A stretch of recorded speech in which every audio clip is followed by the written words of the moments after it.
I'm Aaron Baker from PhoneDog.com, and it's part 2 of the full video review of the Nokia Lumia 925. It's a Windows phone that looks a lot like the HTC One in terms of the metal build quality and the overall shape. Can it compete with Android, or is the One the better buy? Let's find out in part 2. It's part 2 of a video review of the Nokia Lumia 925 on T-Mobile and coming very soon to AT&T. This little metal beauty brings Windows Phone 8 into the metal age, and it competes with the HTC One and of course specs-wise in a lot of different ways with Galaxy S4, the Optimus G Pro, and all the high-end Android devices on the market, not to mention the iPhone 5. Before we get into part 2 of this review, I want to thank my partners at Best Buy Mobile. Right now we're giving away a free Samsung Galaxy S4 on PhoneDog.com, and it's all because of Best Buy Mobile. When you go into Best Buy Mobile, you'll walk out working. They'll get your email, your web, your email settings, your store settings, and all set up and ready to go. So when you walk out the door, you're good to go at Best Buy Mobile. Let's jump right into part 2 and take a look at the speed test settings in this device, and we'll go into speedtest.net here. And this is an LTE device, as I said in part 1, running on T-Mobile's LTE network. The downside right now is in my office it does fluctuate between 4G LTE and HSPA. So I believe we're on HSPA right now, but we'll take a look and compare the HSPA plus speeds at 42 megabits per second, theoretically at least,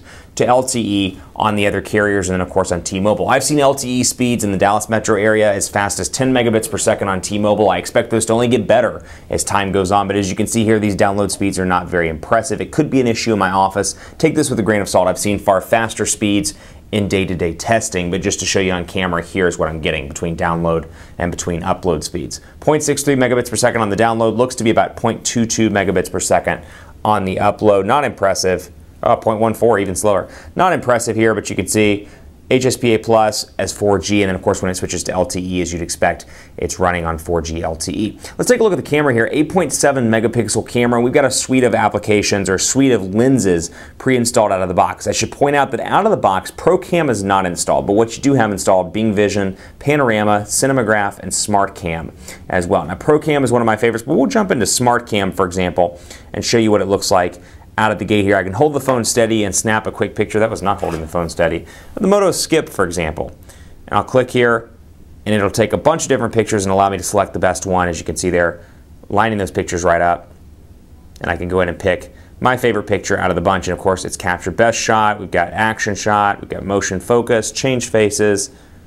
And I can see all those different pictures as I want to. And then of course I can go back, change faces, remove moving objects, etc. I'll go back here into the regular camera and jump right over to that lens, and you can change this in the settings if you want to start with another lens out of the box. For example, you don't want to use the stock camera app, you want to use Nokia ProCam, you can set that and change that in the settings. So we'll go into ProCam here, very similar to what we've seen on the Nokia Lumia 1020, including the ability to manually change ISO, white balance, and all that using this nifty little guide right here. So I can move stuff around.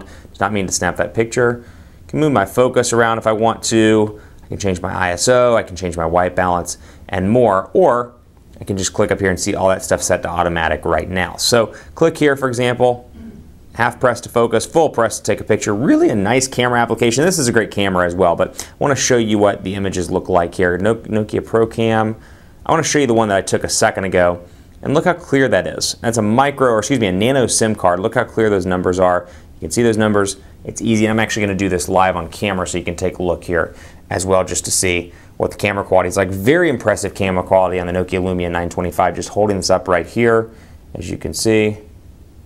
And look how clear that is. You can snap that picture. And there I have my SIM card. So, boom.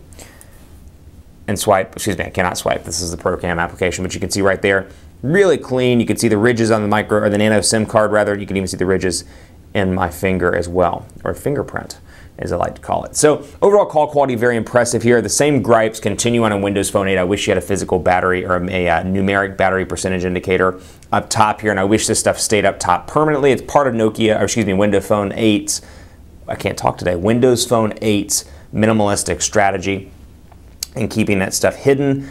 It's something I wish you had the option to change.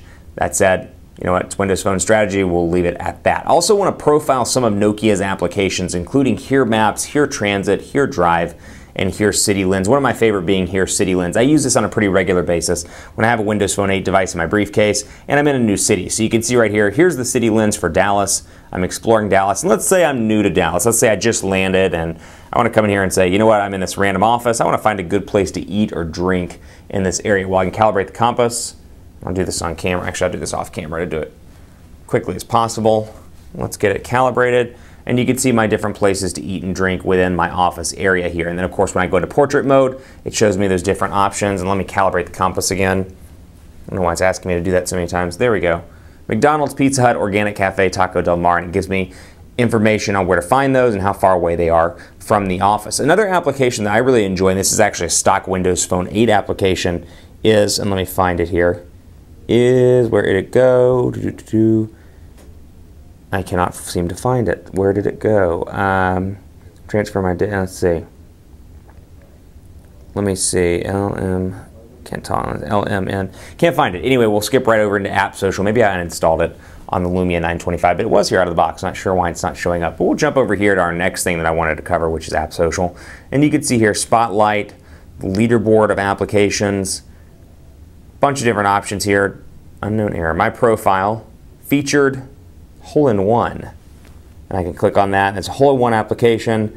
I can download, so kind of an app store within an app store, if you will, here with ratings and more. Golf Live, Golf Logic. I can see that 56 people have given it a total of 3 stars, or at least a mean of 3 stars, or an average of 3 stars rather. Caddy, Golf GPS, Let's Golf 2, and I can go through here and change and share lists as well. That's a pretty nifty little application. So all in all, the Nokia Lumia 925, a nice addition to the Windows Phone 8 family. What I like about this device is the build quality. The metal is really nice, and it brings that HTC One like look and feel to T-Mobile, and very soon to AT&T as well, on a blacked out kind of metal, very similar to the black HTC One on AT&T. But right now, silver on T-Mobile. You can get this right now on T-Mobile's new retail plans and get this and be out the door with Windows Phone 8 and 4G LTE connectivity. Do I like it? Absolutely. Do I wish Windows Phone 8 had a few more applications? Absolutely. But I think Windows Phone 8 does a great job and excels in a lot of different areas. Minimalism in terms of a user interface, continues to have great web browsing opportunity, or great web browsing all around on Windows Phone 8. Email continues to be pretty decent, assuming you're not using a Gmail application. For Exchange, it's great. And then of course the Office integration is fantastic as well. Not to mention that Nokia has quite a stake in the Windows Phone 8 game, so as you would expect, some of the value-added applications like City Lens, Drive, Maps, Transit, all that stuff really are nice value adds on top of Windows Phone 8. It's a winner in my book. Keep it locked on PhoneDog.com for more on the Nokia Lumia 925. I'm on Twitter at PhoneDog_Aaron, Facebook, Facebook.com/HiAaronBaker. Let me know what you think of this device through Twitter, through Facebook, or through Google+. And as always, I'll see you next time.